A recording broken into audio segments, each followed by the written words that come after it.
There's nothing like snook hook sets at dawn or catching a tarpon in the moonlight. Find your next fishing trip made easy on fishingbooker.com and experience the magic of the Sunshine State or any other destination on your fishing bucket list. Book a blue water adventure in search of sailfish or go snapper fishing with the kids. With over 6,000 captains and trips to choose from, planning your next one just got a whole lot easier. Download the Fishing Booker app on the Google Play or App Store, or visit them online at fishingbooker.com to book your trip today. I'm sure a lot of you guys remember the old ceremonial hunting tradition of eating the heart out of the first animal you kill. Meat from those organs are among the most nutrient-rich foods on the planet. You can get those same benefits your ancestors craved via convenient daily capsules from Heart and Soil. Find out more at heartandsoil.co. And remember, use code MeatEater for 10% off your purchase. Welcome to the Wired to Hunt podcast, your home for deer hunting news, stories, and strategies. And now, your host, Mark Kenyon. Welcome to the Wired to Hunt podcast. I'm your host, Mark Kenyon, and this is episode number 380. And today in the show, we're discussing year 2 of our efforts to transform the Meat Eater Back 40 into a wildlife paradise, and the roller coaster first hunt on the property this year that led to my dad's very first deer with a bow. All right, welcome to the Wired to Hunt podcast brought to you by Onyx. Today is a good day. We have got a great podcast for you today, a story that I am just really, really excited to share. We're coming off of one of the best, most memorable hunts of my life, and probably, at least to some degree, our guests on the podcast here as well. Definitely one of them. The third member might think this is an okay story. I don't know. Well, here's who we have with me. Today on the show, we've got my father, David Kenyon, back on the show. Dad, thank you for being on the podcast again. Hey, my pleasure. And then also, you know what? I was going to try to check this with you before we start to record, but we have Justin, and I'm going to pronounce your name wrong. Is it Michaud? Michaud. Dang it. Justin Michaud. Sorry I botched your name, Justin. Hey, everyone does. Just get in line.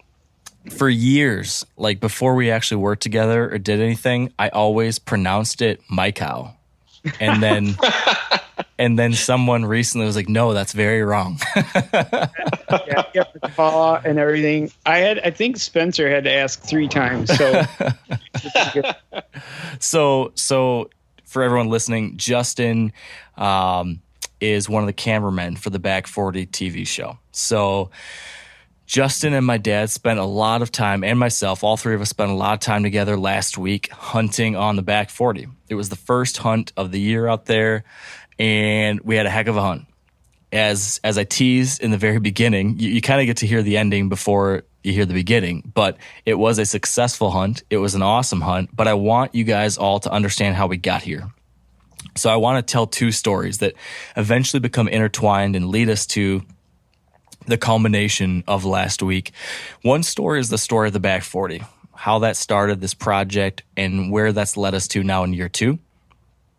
All the things and hopes and goals and dreams we had in the beginning, all the changes we had to make this year based off of what we learned last year, and everything that kind of came to fruition for us in early October. And then the second story I want to explore a little bit is my dad's story and what led him to this hunt in this past week, because I think there's some interesting things we can learn from both of those stories, and those stories come together in a really cool way, and will come together in a really cool way in episode 4 of season 2 of the Back 40, which for all those listening now, that first episode of the season will come out on November 1st, I believe, or at least sometime in early November. And then Dad's Hunt will be episode 4, which will probably be towards the end of November. So you're going to get a sneak peek as far as the story right now. So I guess what I would like you two to do, if you're willing, is jump in at any point. I'm going to kind of set the stage here with a little bit of a recap on the back 40. But if you guys have any questions, or if you guys need to clarify something, or if you think I'm totally off base on something and you want to call BS, you can just jump in and say that. Dad, you got to see the farm last year a couple times. You got to hunt it last year. Justin, you weren't here last year, but obviously this summer you got to be part of a lot of that work in August and now this hunt. So you guys both have a different perspective, and I think that can help kind of color what I'm trying to share too. So that is the game plan. Dad, are you on board for that? You bet. Justin, are you on board for that? For sure. Let's do it. All right. So let's set the stage from the beginning for anyone who's new about what this whole back 40 thing is. The back 40 is a project that we started over at Meat Eater, in which we wanted to find and eventually purchase a small property, kind of a unremarkable, nondescript property, and see if we could transform this little piece of ground into something really special. Could we take a small farm? In this case, we found a 64-acre farm that was about half old fields, half timber and swamp. Could we change this thing that had not been managed in the past? Could we change this thing and transform it into a great deer hunting property and a great general holistic ecosystem for everything? Could we manage not just for big deer, but could we manage for bees and butterflies and birds and small mammals and turkeys and native plant life and good soil? Could we try to do the right thing for everything and still have our cake too, right? Have our deer, our big deer, our fun hunting. Can you do it all?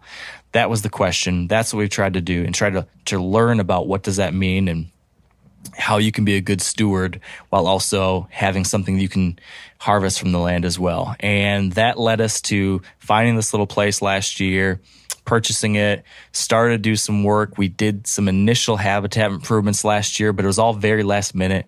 We just got started in August, basically. We got to put in a few small food plots.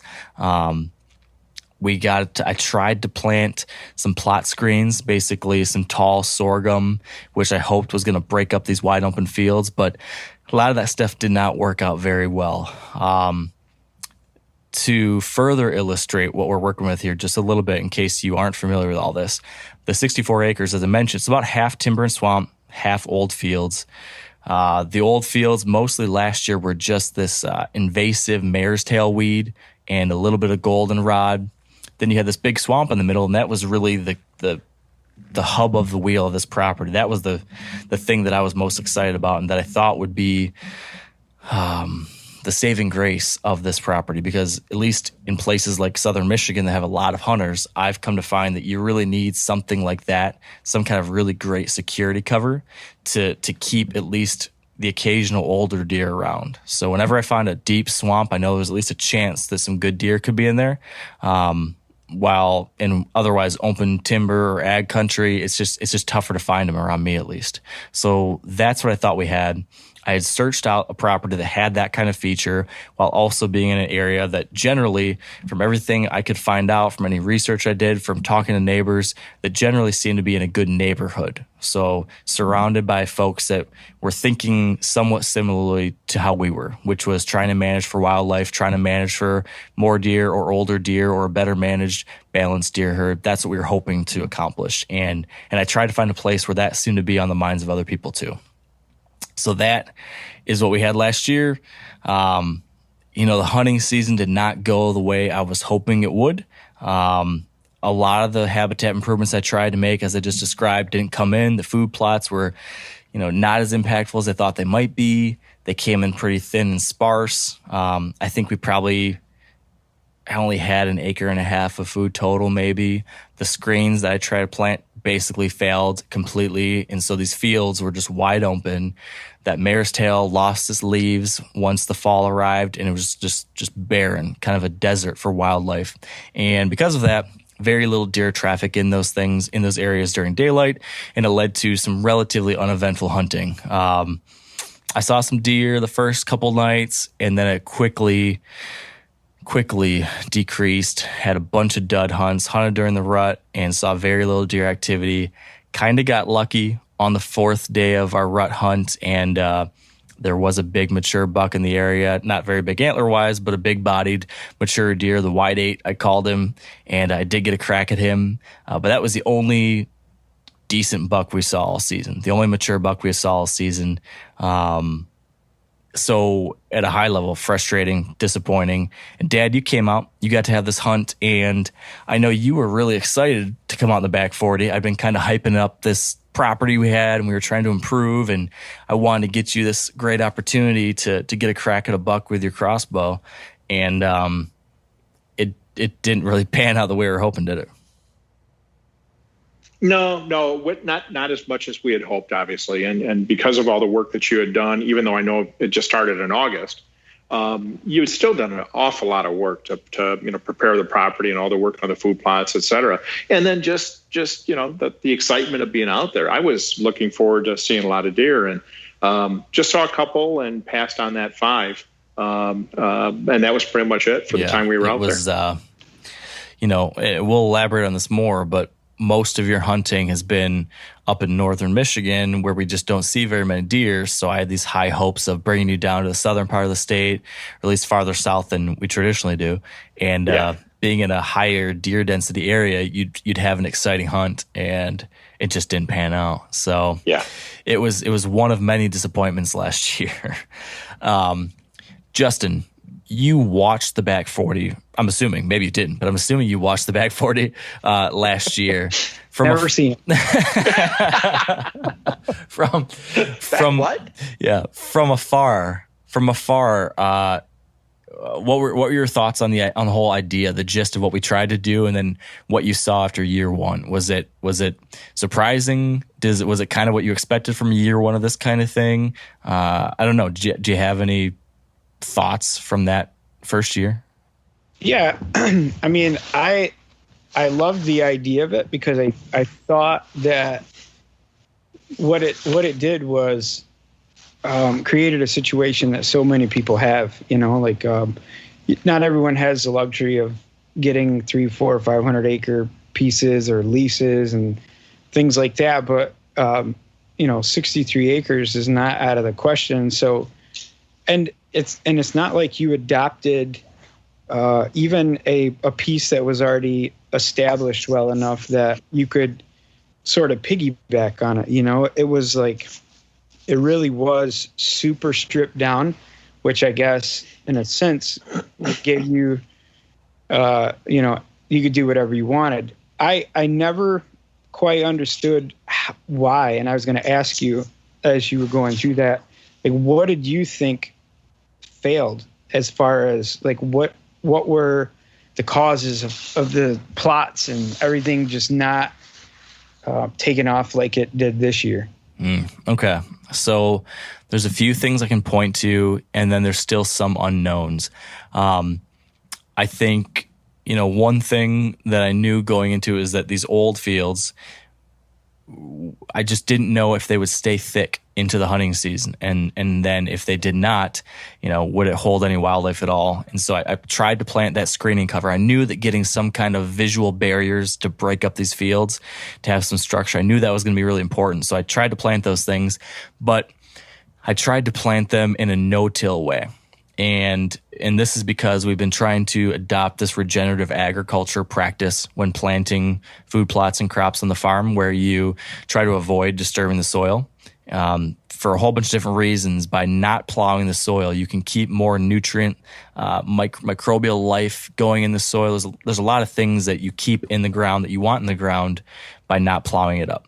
So early last year, I guess early summer, when I knew I needed to plant the screening cover, I was trying to figure out, okay, how do I plant this stuff no-till when I don't have a no-till drill? We didn't have a drill yet. We later got a drill, but I didn't have one at that point. So I'd heard of an approach called throw and mow. Basically, the idea was that you could broadcast seed over an area and then mow all the brush that was there over top of it. And if you could do that right around a rain, you would get the seed on top of the soil, and then the grass and brush would fall on top of the seed, and then it would form a layer of mulch that would hold moisture tight to that seed on the ground and get you germination. That's the idea. And this works. People say this works, and it's a productive way to plant no-till food plots if you don't have the equipment. It just didn't work well for us. It didn't work. So there were a few places we got some to grow, but there was a lot that simply didn't come up at all. So because of that, I didn't have the cover we wanted. I came in and actually tried to plant screens again the first week of August. And I actually did try to lightly work the soil and get something planted there. And I got a little growth, but it wasn't, it just didn't have enough time. So that gave us no structure, no visual barriers across the fields. And then, as I described earlier, the cover that was in there, the mare's tail, it essentially becomes like a beanstalk with no leaves, no beans, nothing on it. So it was the worst kind of old field you could ask for. So you had just a wide open, barren field, which I think was just a much more of a detriment than I, was imagining it would be. Didn't think it would be that bad, but it was. So that was a big thing. As far as the food plots, I don't know what I did wrong last year, but it was my first time ever using a no-till drill. It was my first time using a mix quite like that. And for some reason, the crops didn't come in as full as I thought they would have. I think one thing I have learned, I've been using a Genesis 3 by RTP Outdoors, which is a drill you can pull behind your UTV, and it's great. I love it. But what I've learned, and I think this is probably the case with any drill, this is just the first time I've ever used a drill, is that making one pass, it's really easy. I thought I'll just go over everything once and then that would cover it all. But you kind of forget that it's easy to miss a row, or it's easy to miss a spot, or even when you have these kind of evenly spaced rows, there's a lot of space in between still. And I probably should have done like almost like a checkerboard pattern. Maybe should have done a bunch of runs up one way and then come across and crisscross them or something just to completely fill it out better. I didn't do that. So in short, I underseeded last year. So between underseeding and maybe not knowing exactly how to set the seed rate properly or different things, I was just sort of figuring out. And then finally, I just, for some reason, did not get good germination of the brassicas within our plot mix. So I had a lot of oats and wheat, but the brassicas didn't take at all almost. So I had some good early season attracting food, but then nothing for the rest of the season. And so for all those reasons, and the fact that I just didn't have a lot planted, again, last minute, trying to get something in the ground quick, I was worried about also making the plots too big.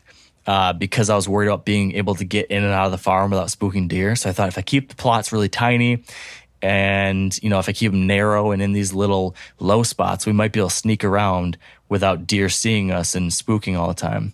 I thought that would be okay. And I'd have these little ice cream shops spread out around the property.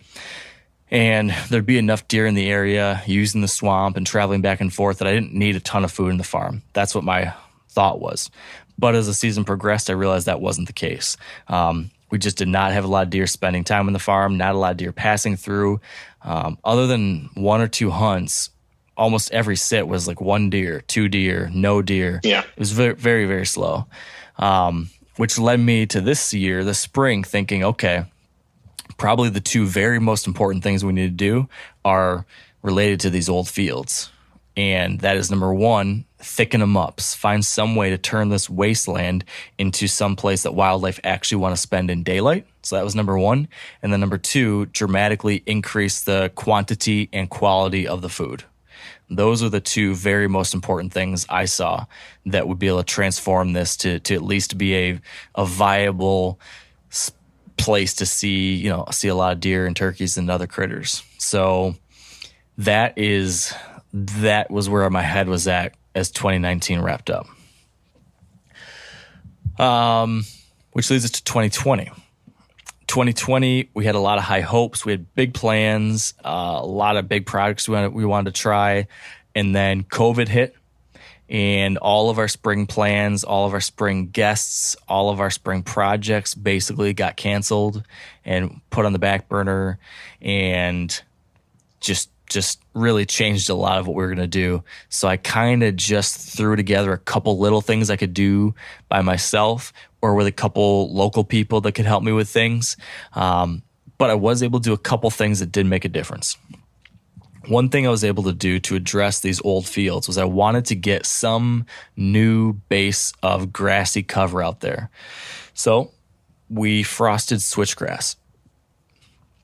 The way I did this is I first applied an herbicide treatment to large swaths of these old fields that would kill off the mare's tail and stop anything else like that from growing up and give the switchgrass a chance to grow.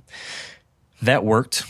I frost seeded the switchgrass. Frost seeding, for those that aren't familiar, is basically going in and just broadcasting. So spreading seed on top of the ground during the early spring when there's still freezing and thawing happening. So when you're still going to get hard frost and then thaws and then freeze and thaw, when that happens, the ground expands and contracts, and it slowly settles the seed down into the ground by virtue of that effect.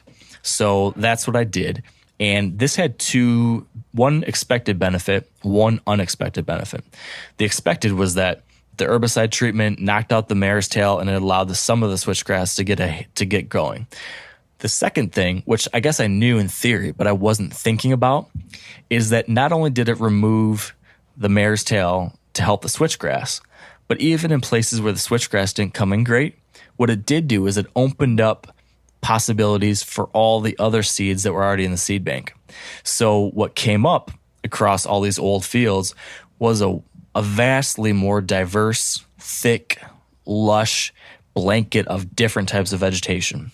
So we got all sorts of different types of grasses, as well as my switchgrass that I planted. We got a number of different big bushy, everything from goldenrod to, oh gosh, I'm blanking on some of the different things I've seen out there now. But if you were to go and look at what these old fields looked like last summer versus the end of this summer, it's like the difference between looking at a monoculture soybean field and looking at a wildflower garden where there's just all these different types of things.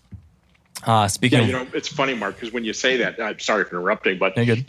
You just really called out the way I felt about it this year. I couldn't believe the difference, and I kind of forgot about how monoculture everything was last year. But when I saw it this year, it was just so green and so full and so rich. It was hard for me to remember what it was like last year. Just dramatically different. And what made me really think about that was when you mentioned the goldenrods. There's wildflowers everywhere throughout the property. Just incredible. Yeah, a lot of just a lot more vegetation at different heights, at different widths. It's just, we've seen a tremendous amount of bird life, butterflies, bugs. We flushed a woodcock last week. Do you remember that, Justin? Yeah, we did. That was pretty cool. Yeah, I was there with you too. Oh yeah, you were. It's just really hard for me to believe. That this change occurred in 1 year. It is just dramatic. And I remember I asked you that, Mark. I said it's hard for me to believe that this could happen in 1 year and that the change be so pervasive and so broad across the property. It feels like you should have been working on this for 3 or 4 years to see that kind of result. Well, I'd love to take credit for it all myself, but I also think that a lot of this goes back to just the power of Mother Nature, right? Sometimes if we clear a few obstacles out of the way, Mother Nature can do amazing things if we let it do what it naturally wants to do. And I think in a lot of ways, that's what we've tried to do here. And so by removing one invasive species, which is this mare's tail that came in here, and the reason why it came in here is because the farm used to be, farmed over and over and over and over and over and over and over again the same way. And then when they stopped farming it like that, the very first thing that's able to take a foothold is this invasive weed, mare's tail, and a few other things like it. So that's what took over this farm and took over these fields. But naturally, nature doesn't want that. Nature does not want a monoculture. There's no monoculture in the real world unless humans put it there or influence it in some way. Nature wants diversity. And so what I did is we used a little human intervention to knock out that monoculture, and then Mother Nature came right back in and filled it in with all the good stuff that she wanted to. And that ends up being great for all the deer and birds and everything. So a little bit of what I'm finding is that you can press certain buttons, you can make an influence here or there, but it kind of comes down to finding ways to not fight nature, but kind of open up. It's like, rather than trying to build a dam and dam up a river, I'd rather work with the river and maybe put a log here that moves the current a little more to the left, or maybe I'm going to put a boulder in the river over here so it flows a little more to the right, or maybe if there's a dam in the river over here, I'm going to open up a couple holes in it and try to find ways to do what Mother Nature wants to do, but maybe just influence it to help us in certain ways. But when it's kind of that give and take and you try to harness the power of what's already going on, that seems to be when you see the most success. And maybe that's what's going on here. And that certainly has been the case with those old fields. I also did do a little bit of seeding of some pockets of wildflowers. So I did some of that myself, but a lot of it naturally seeded all over the place. So that was the case where I tried to help it along, but nature did a whole lot more than I did there. Mark, how much do you think the resident bee population that you put in made an impact on just the diversity and the flowering plants in particular? Obviously, were impacted by that to some extent. Did that have any impact, do you think, or not? I have no way to be able to quantify that because, I forgot to mention, we brought in 2 honeybee hives onto the property, which they're definitely helping with pollinating. There's something like 100,000 bees between those 2 hives. So there's a lot of new pollinators on the landscape. I just don't know how to put any kind of figure behind that and tell you if it makes a noticeable difference. But I do know that, there are certainly farmers out there who bring in honeybee hives at certain parts of the year to make sure their crops get pollinated well enough. And we do know across large parts of the country, we're having significant reductions in pollinator species and honeybees and other bugs like that. There's some real issues with bugs out there, very important bugs that are doing important things for our crops and our plant life. So I think you certainly could say that they must have helped some. I just don't know. I don't know how to put a value on it, but it certainly didn't hurt. That's for sure. Well, it's interesting you use that that dam or the river flow analogy, but because I was thinking, I climbed and was like crawling through so much of that stuff filming that, I saw, I don't know what was there last year, but it's like when you go in and you do your part to get rid of that monoculture, it's like everything that should be there ended up there this year. You know what I mean? It's like I don't know how far ahead you want to get, but so many deer, so many insects, tons of, not that we want coyotes, but everything just seemed to be in place this year. You know what I mean? Yeah. It's a jungle. And that's what all these critters wanted. So it was cool to see that happen. And it was cool to see that some of that switchgrass did come in. So we've got a base of grass with this diversity of other things around it. We planted some of those wildflowers. I also did try planting those sorghum screens again. And what I took from last year was that, you know what? I want to practice regenerative agriculture in a lot of ways. We want to experiment with it and learn about it. But I don't know how to make it work with these screens. I really need this screening cover in these old fields. We needed that vertical visual barrier to keep these things from being 10-acre open fields and instead be compartmentalized and have this diversity of height and security for deer and other animals. So I decided that we were going to lightly disc a few spots to get that in. It's a compromise I had to make. And I think for the greater, I don't know what, but it worked. Long story short, it worked. It made a big difference. You could just see, again, jumping ahead a little bit, when we sat in that blind, looking out over the food plot and looking to the left and looking to the right, you could see those screens on all 4 sides of us, right? And you could see why it made the deer feel comfortable. It was funny because when we were up on the tree stand, I could see them across there, but it wasn't until I got on the ground again and looked around me after, the next day and that sort of thing, and then realized just how tall those were. Those had to be 8-10 foot tall screens. It provided a lot of cover and protection for the deer. Yeah.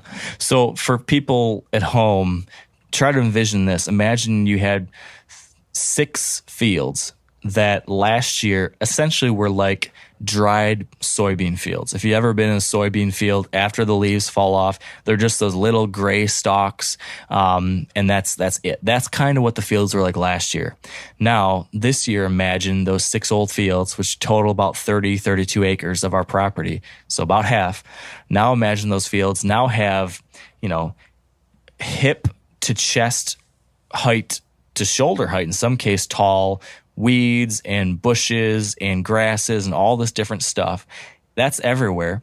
And then in each one of these fields, some of them more, some of them less, we have long strips. Sometimes it was a straight line, sometimes it was a half circle of this crop of sorghum, which essentially it looks like corn, but it's grown to 12, 13, 14 foot tall. So you have these walls and these half circles of what looks like corn, which is totally creating these big barriers. Essentially, it's like a jungle of trees in this area that now is spread out in different pockets across these fields. So instead of being a wide open bean field, essentially, now you almost have a CRP field mixed with forest, kind of created in a haphazard way in one year.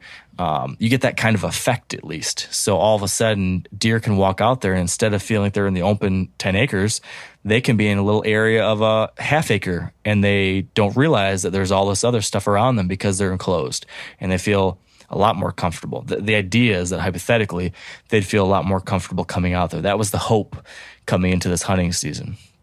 So we did the screens, we did the herbicide treatment, we planted the switchgrass, we planted the wildflowers. In August, we came in and we planted trees. We planted pockets of trees across the property, across all these old fields. We mowed out little areas, maybe, 10 yards by 10 yards wide, little circles, and we would plant 3 or 4 or 5 evergreen trees in each one of these pockets. And I tried to choose areas where there's little rises in the topography that might be the kind of spot that someday a few deer might want to bed, where this winter I did see some deer beds, places where wildlife would naturally want to be if they had the cover they needed there. And that's where I planted these pockets of evergreens. We planted some white pine, some white cedar, some spruce, a few things like that. So the idea here is that these grasses that we planted, the sorghum we planted, all the native stuff that came up, that all helps right now. But a long-term solution to get more, long-term cover and structure out there that we don't need to continuously be replanting like we will with the sorghum. Trees, eventually in year 1, year 2, year 3 down the road, those are going to grow out, they're going to fill out, they're going to become these little islands of a different type of cover out there where deer can bed, where rabbits can hide, where birds can nest. You again have a different type of cover out there. So we keep adding diversity. So we went from this same blank canvas to now a canvas that has splotches of all these different things all over the place. And that's what nature wants. That's what deer want. That's what turkeys want. They want edge. They want diversity. They want security. With the trees, we added a new bit of that. And this year, it's not going to do a ton for us because they're young trees. They're 3 foot, 4 foot tall trees. They're spaced out. But a couple of years from now, whoever's hunting and enjoying this place, I think is going to see a lot of activity going from tree pocket to tree pocket and little bedding areas, couple does here and there, bucks checking these spots, signposting on these spots. I think it's going to be very cool down the road. So that's another thing we did. We then went on and worked on version 2 of the food plots. Version 2 of the food plots was trying to address all those issues I listed out to you earlier. So I tried to plant a little thicker than I did last year. I tried to not only make sure I got my mix right, but also I wanted to cover off and kind of give myself a safety valve on that so that even if I underseeded with the drill too much, I was going to go over top of it and broadcast a mix of brassicas as well. So basically that late season food source that we didn't get last year, I was a little worried that by drilling it in there with the oats and wheat and all that stuff, maybe it wasn't getting the right soil depth or for whatever reason, wasn't coming up well within that mix. So I drilled in a mix from Drop Tine Seed. It was called the Fall Reload, which was a mixture of brassicas and oats and clovers and triticale and I don't know, all sorts of different things, rape and turnips. Drilled that in, and then we went over top of it all and just broadcast more brassicas to spread out all over, to fill in any gaps we might have had, just to cover off on any mistakes when it came to my seeding. So I did that, and maybe most importantly, I significantly increased the size of these food plots. We went from about 1.5 acres of plots last year to somewhere around 3.5 acres this year. So essentially 3x'd or close to 3x'd the quantity of food on the property. And we also changed the design of the food plots a little bit. Last year, I kind of plopped them down a few places, and I was worried about them being too big. And this year, I kind of learned, after seeing how some deer used the property last year, I learned how the deer wanted to travel, and I discovered that there were some spots that I wanted to hunt last year, but the wind would be blowing to where deer wanted to go to. And so they'd come into our food plots, but because of where I put those plots, when they did come into them, they'd eventually get into my wind. This year, I rechanged that. I changed the direction some of these plots moved. I went more from a square shape for those plots to long linear shaped plots, kind of like a highway of green stretching across a couple different places. This is an idea that Jeff Sturgis really pounded home with me and with a lot of people, took his idea and implemented that here. So that's what we did from the food plot perspective. The last thing we did, and this was done this spring, I forgot to mention this, but we did some improvements to the area we call the honey hole. This honey hole is this ridge that runs along one part of the property that last year we found out had a native prairie, a remnant native prairie ecosystem in there. So it's a part of the property where there is still the native grassland species that we had 100 years ago, 200 years ago, before we farmed everything down. We have a little pocket of this stuff. It's big blue stem grass, little blue stem grass, a bunch of other species that I can't remember the names of, but we had an ecologist come out and he told us that this was a really special, rare place that we should really try to nurture. He recommended to do that. We should cut down all the trees and the brush in there and we should burn it. Now that kind of concerned me though, because this area was full of cedar trees and autumn olive and buckthorn and just thick, nasty bushes and great looking deer habitat. So one of the big questions last year was, can we do the thing that our ecologist, Dan, is recommending we do to nurture this native prairie while still keeping the good deer habitat in there? That was the question. The way I tried to answer it this year was to do a little bit of both.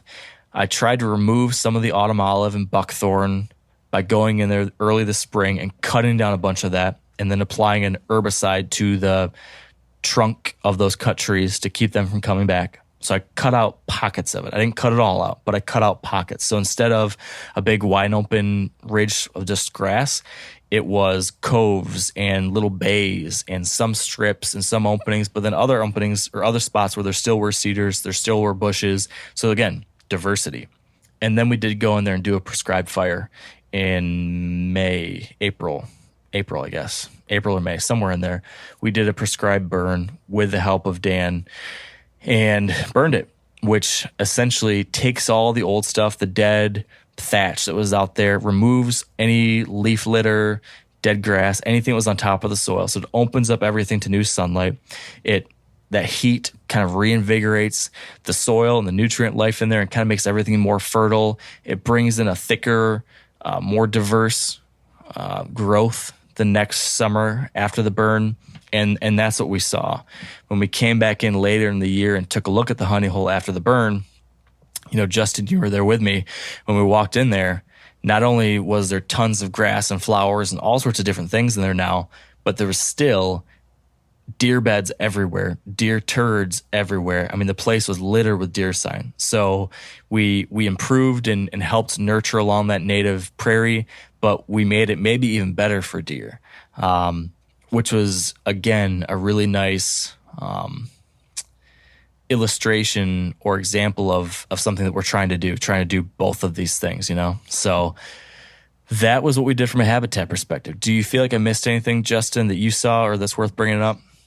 Well, it was interesting to me that as we were going through that after the burn and after the regrowth, that big blue stem was chest and head high. I mean, it looked so rich. And, what we noticed too was like, that was definitely something that you wanted to kind of nurture back, from a state that, like you said, when the farm came through, it kind of like jarred everything backwards. But, we noticed when we were sitting in that blind the first night that big blue stem now has like started to seed itself outside of the honey hole where it was originally burned. Yeah, exactly, which is awesome to see.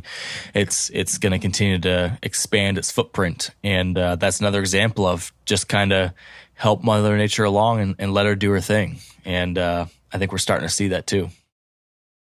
Now, a lot of you guys are familiar with the old hunting tradition of eating, some organ, the heart or a chunk of liver off the first animal you kill. I had that when I was a little kid, and it was a big deal.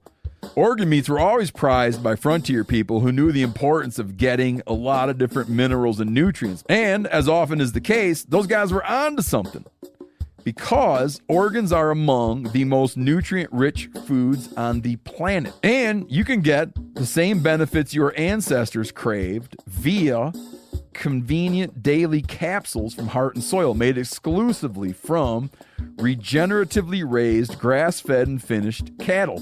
Heart and Soil's unique freeze-drying process means all those important nutrients are trapped in, ensuring you experience every one of the benefits of nature's superfood in a clean, convenient, taste-free capsule. Find out more at heartandsoil.co. And make sure to use code MeatEater for 10% off your purchase. That's heartandsoil.co. Use the code MeatEater. There's nothing like snook hook sets at dawn or catching a tarpon in the moonlight. Find your next fishing trip made easy on fishingbooker.com and experience the magic of the Sunshine State or any other destination on your fishing bucket list. Book a blue water adventure in search of sailfish or go snapper fishing with the kids. With over 6,000 captains and trips to choose from, planning your next one just got a whole lot easier.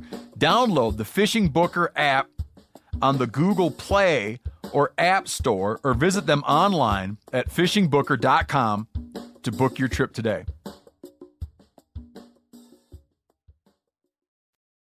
So from a habitat perspective, that's what we did. We also made some hunting changes. Primarily, the biggest things we did in August was try to better set up the property for our guest hunters. Last year, everything came together kind of last minute, so I did some scouting. I kind of prepped some trees to hunt with a saddle, but I didn't really have anything very well set up for our guests, people that weren't going to hunt from a saddle or a portable tree stand. So like for my hunt with you, Dad, I just had some ground blinds that I had to pop up at the last minute. And, I think for both of us, it was hard to see from those. It was bad, not great positioning.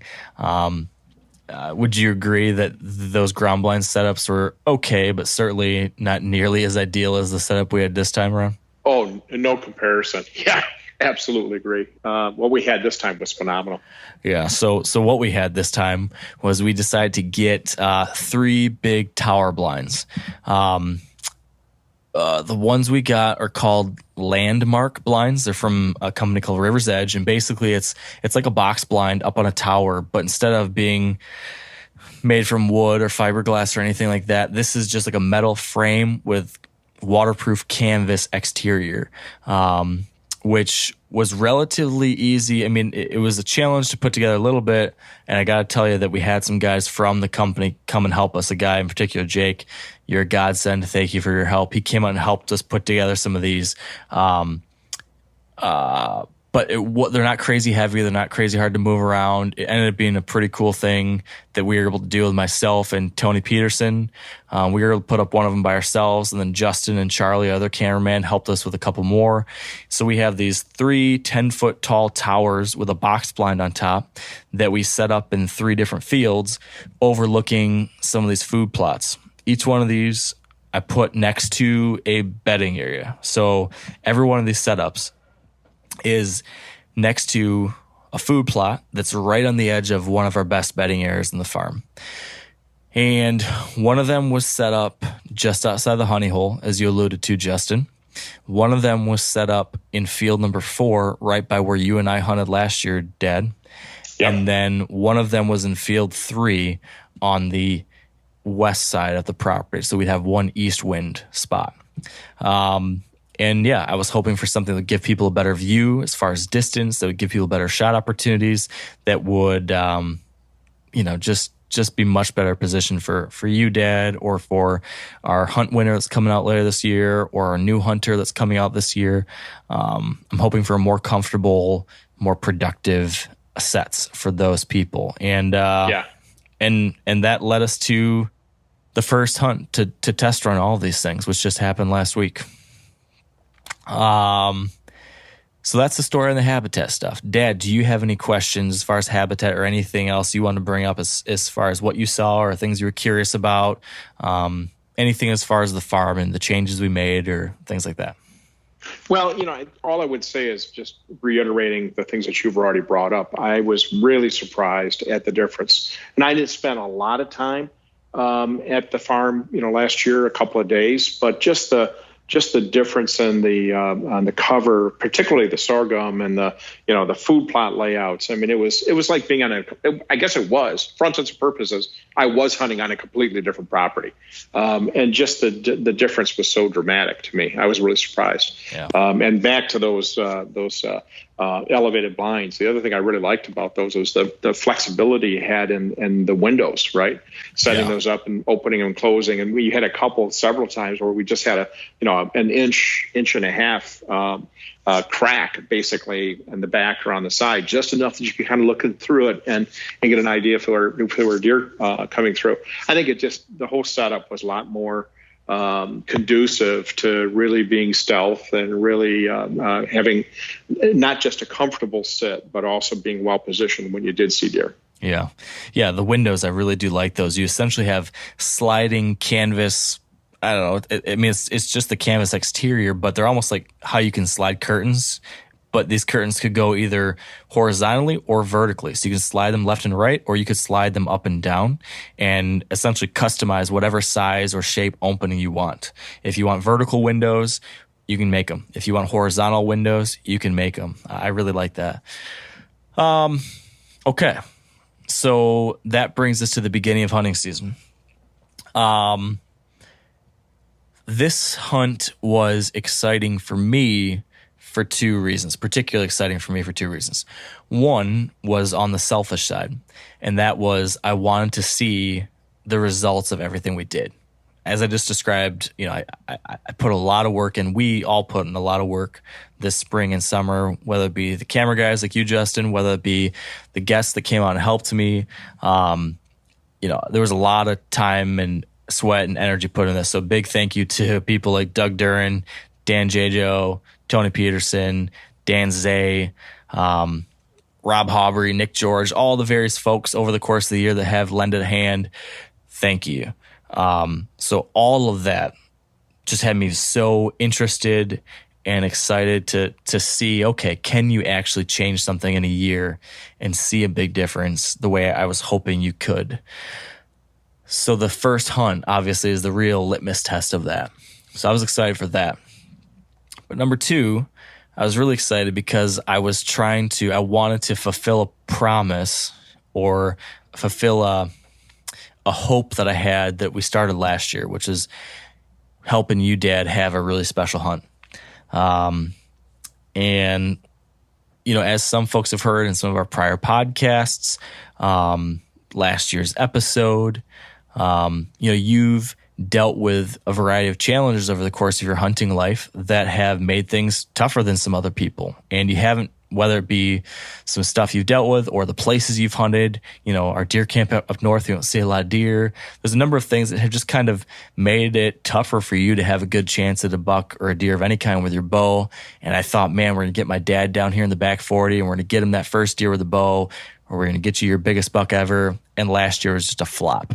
So I thought maybe this is the year we could do it. And so many of the changes I made, I was actually thinking specifically about this hunt. So really setting up these blinds and food plots and locations, thinking about, okay, on October 5th, where do I need to have this tower blind so my dad's going to get a good crack at a buck? So all that was leading up to this point. So that's where my head was at. Dad, would you be willing at all to talk to me a little bit about, or talk to us a little bit about where your head was at leading up to this, and kind of talk about some of the challenges you dealt with leading up to this, with Sure. getting into archery and bow hunting? I think getting a little history there would be helpful to kind of color this whole week. Sure. Yeah. So, as you know, Mark, we've hunted for a long time as a family, right? Grandpa had me out in the woods hunting when I was 4 or 5 years old, like I had you out in the woods when you were 4 or 5 years old. The difference was we always rifle hunted. So we really did very little bow hunting when I grew up, very little. Grandpa had a straight bow, but I don't think I ever saw him shoot it. For us, it was just, and we for us, November 15th through the 30th was hunting season.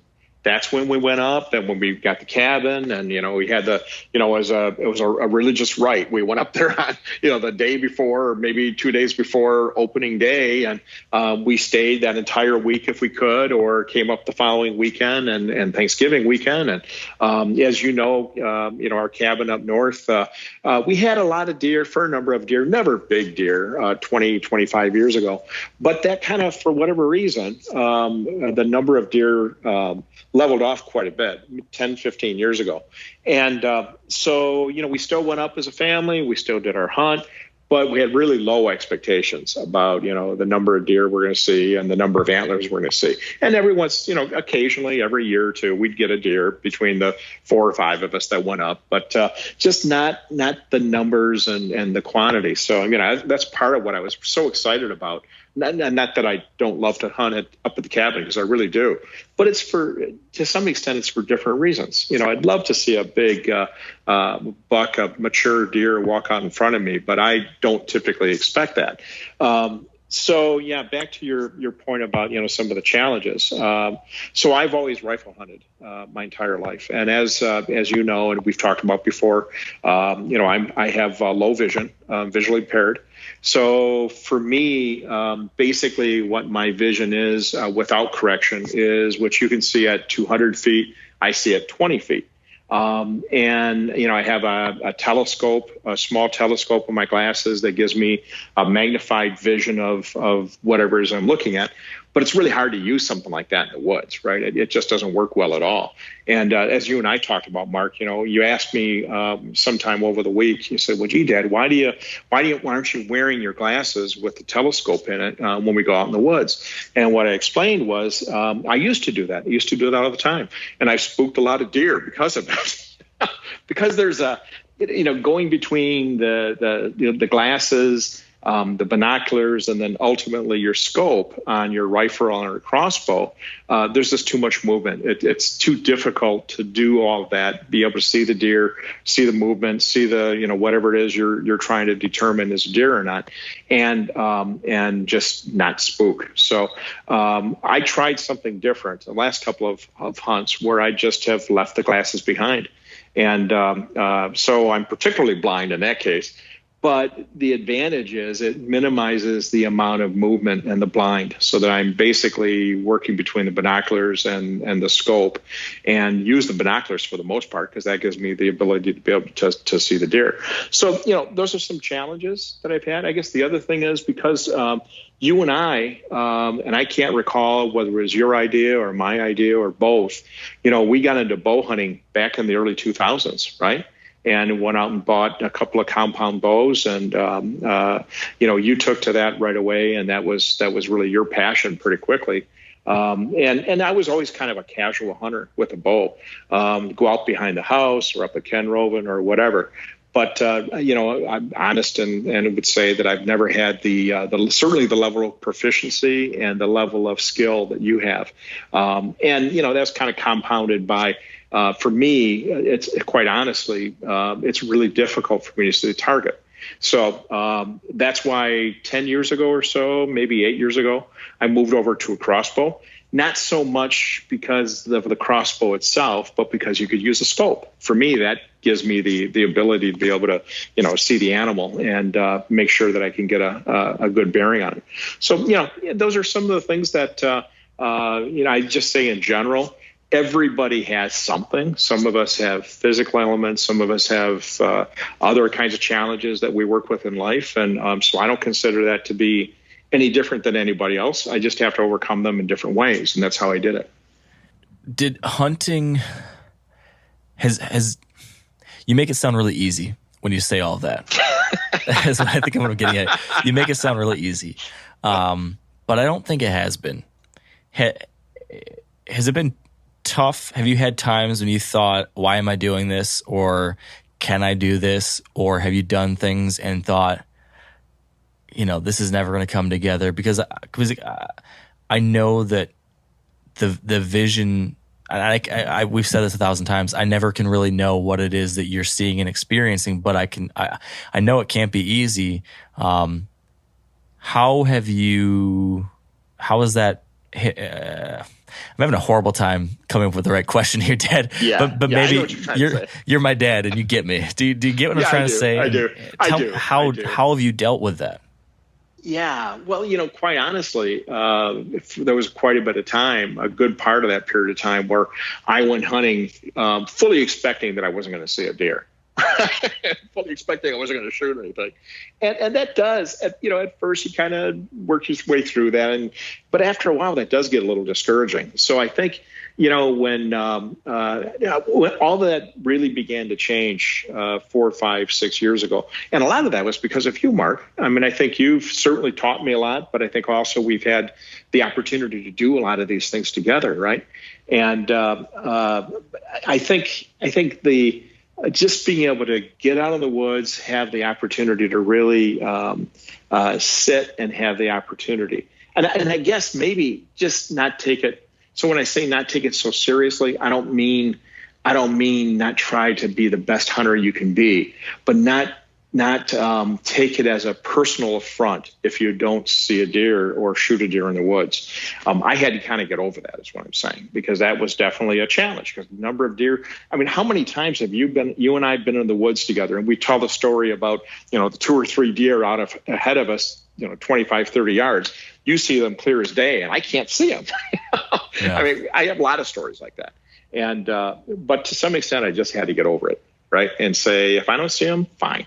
The biggest challenge is not that you don't see the deer. It's knowing that there's probably deer that I should have seen or could have seen but didn't, and then lost the opportunity to take a shot.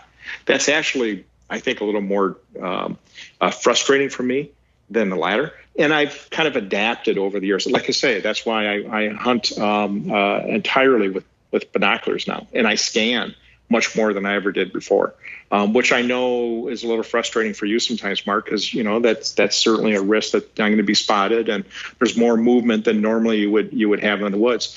But for me, if I can't see them, it kind of doesn't matter whether there's deer in front of me, right? So that's kind of the technique that I use. Yeah.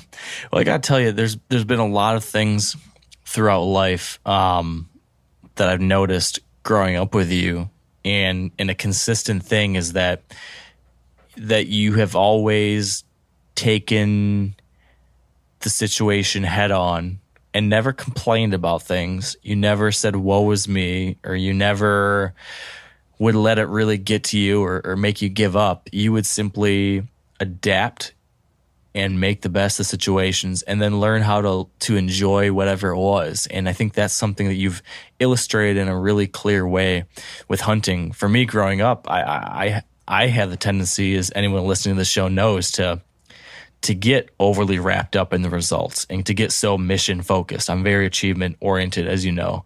And you're a great example of, you are that way too in many cases, but there are also other parts of your life where you've gotten really good at enjoying things just for the process or just for the activity itself. Results be damned. And that's a really important reminder for a lot of us, to not give up, to not quit something just because it doesn't come easy for you, but but to push through, to persevere, to find the joy in it still. That's. Go ahead. Were you gonna say something? Yeah. Well, I was going to say that I think you can also overcome an awful lot if you just focus and try not to get frustrated. I think that's and as you say, to persevere. We are capable of as human beings of much more than we sometimes give ourselves credit for. And you can overcome lots of different disabilities and challenges and issues through sheer force of will. And there's some things you can't, right? I mean, if a deer's out ahead of me 50 yards or 100 yards, and I can't see it, I can't see it. But as we tell the story about the hunt, there's some things that happen in that if it had been 5 years ago, 10 years ago, I don't think I would have had a chance to shoot or kill that deer. But because of strategies and techniques and then what I've learned over the years is, by darn, I'm going to do whatever it takes to accomplish this task. And if I don't, I'm not going to kick myself. I mean, this is not about me being less than or not capable of. It's life, and we all have those challenges. But that doesn't mean I'm going to let up, and doesn't mean that I'm not going to strive and try to be better at whatever I'm doing, and do my best to be the very best that I can be at whatever the task is. And that's kind of that's the way we've lived our lives, Mark, and I think you certainly do too. And I think that's a perfect setup then to move into this hunt. So we did all these things, we did this work, we had this history that kind of was leading us to this hunt, Dad, where you and I had hunted together, and we'd had our challenges, and you've had your challenges, and I've wanted to be able to share some hunts with you again in a place where we could see some deer and where you might have a different kind of opportunity. All brings us to here, to season 2 of the Back 40, the first hunt of the year. We made all these changes. I put a bunch of trail cameras out, and at the end of the summer, I started checking them, and I started checking them through September. And so prior to our first day of hunting, I pulled up all the trail camera pictures, and I showed you all the bucks that have been showing up on the Back 40. And for people that watched last year, you'll know that for the first couple months, like August and September, there was hardly any bucks at all, hardly any deer at all. Throughout the hunting season, there was a couple. There was the wide-8 that I killed, but there was not a lot of action. Basically one mature buck. 2 mature bucks, sorry. But one that just showed up a couple times. Dad, what did you think when I started taking you through the 1, 2, 3, 4, 5, 6, 7, 8, 9 different possible mature bucks that had been moving in and out of the property? I got pumped. I really got pumped. I really got excited. Just the sheer number and the size and just the beautiful deer. What was the count, Mark? 15, I think, at one count of relatively mature deer that we'd seen very regularly across all the cell cams and trail cams that you had around the property. I mean, I couldn't believe what I saw. Yeah, and I don't remember what the exact number is, but there's at least 8 that I showed you in the beginning, and that was 3 or 4 year old bucks. I thought were 3 or 4 year old bucks. Yeah, so that's right. They're 3 or older. So there was a handful of 2-year-olds and stuff on there that I don't think I did show you at all. So yes, at a high level, a night and day difference as far as the number of deer, both bucks and does using the property, a night and day difference as far as how many bucks and the quality of bucks that are hanging out and hanging around consistently. It wasn't like it was a one-time showing. We were seeing these deer show up on camera over and over and over again. That's what I was impressed by. It's just a resident population of big mature bucks. I mean, that was surprising to me. Yeah. So that all led us to hunt number 1. I was very excited. You were very excited. Justin, were you excited? What were you thinking at this point? I was excited. I mean, your dad, I'm going to back up here. Man, he is amazing because, despite the fact that he was, we've addressed the issue that, of his vision, but man, I feel like he had such a refreshing way of seeing things that I might be doing in a mundane way that was super inspiring to me. So even going through those trail cam pictures, like, I mean, like I've been to Kenroven now, and I've heard the stories, and I've seen the buck wall, and I mean, Dave was just so dang pumped to see deer, and that was super fresh for me, So, I mean, he is like Christmas morning every time you flip to a new deer. It was amazing. Yeah. Because I kind of knew what was coming, and you were like, "What? Is that the last one? You want to see another one?" And yeah, he was just riding the roller coaster. It was amazing. Yeah. Well, and some of it was just the contrast from last year too. Just it was so neat to see the fruits of your labor, Mark, and the labor of everybody else that went into this. So yes, I was really excited to see all these really big deer, but I was just really excited that you'd been so successful. And again, I think you mentioned it a minute ago, Mark, but I guess to me, these weren't passing through deer. They were resident on the property. You saw them in the mornings, you saw them at night, you saw them a week later. They were staying in that area, which I think to me indicated that there's a lot they want in that property. They aren't just passing through. So yeah, I was really excited. I admit it. And that probably set me up a little bit for the first time. Yeah. In a good and a bad way. All right. So it's night number 1. We're very excited. We saw a bunch of bucks on trail camera. All this work had been put into the property. We're set up in this tower blind that is right on the edge of the honey hole. So we have like the best bedding area on the property with a beautiful little green food plot right next to it. And then our tower blind on the downwind side of all that. There's a oak tree just on the edge of the honey hole. It's dropping acorns. I have a camera in there, a cell camera that was telling us that deer had been in there a lot and coming out. I had another camera about 100 yards behind us, downwind of us. Well, not quite downwind of us, but down and to the south of us that had been getting a lot of bucks going that way. So I knew we were in between the two. And all of that told me that this should be a really, really good spot. This should be a good night. We got all settled in there. It looked beautiful. I mean, it looked like the way things are supposed to look when you're going to have a hunt, right? Like you're sitting there like, oh yeah, this looks good. Right. Yeah. Just add what? Just add deer. Exactly. Just add deer. And Dad, you wanna walk us through the rest of the hunt and the deer sightings? Because Justin made a great point. You were like a kid in the candy store every time we saw something. Yeah, so I was really excited, obviously, and was overlooking this food plot. The other thing I don't think you mentioned it, Mark, is that there was another food plot a little bit it would have been the north, right? Yeah. That we kind of overlooked. And we were watching the main food plot, going back to the elevated blinds and the way these windows worked and stuff. The visibility, the ability to be able to see across this food plot was just incredible. It was amazing. And we thought we'd see deer coming out of the honey hole into the food plot. Maybe from the left, from the field out to the left that might come in, or as Mark indicated, from the back. I don't think, Mark, that we expected the deer to come from where they came from. Did we? Did you? I knew that some would. Last year I saw some deer were going to that plot. I didn't expect the vast or all of the deer to come out there, though. I didn't expect that. Yeah. That to me, I was just really surprised by that. But anyway, so we went through the night really excited. The sun, so we're facing west, pretty much due west, maybe a little bit northwest. But so we were seeing the sunset as it came down. It was just a beautiful day. And we get to maybe 6 o'clock or so. The long shadows were forming across, kind of bewitching hour. And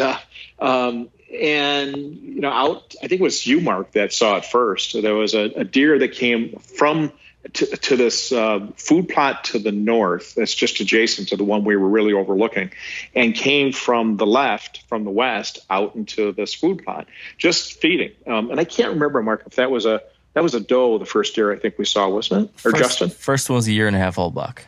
That was the 1.5 years. Was that the one? Oh, it was probably the one, wasn't it? Well, no, yeah, it wasn't. It wasn't. It was a spike. Okay, it was a spike. Yeah. And you know what?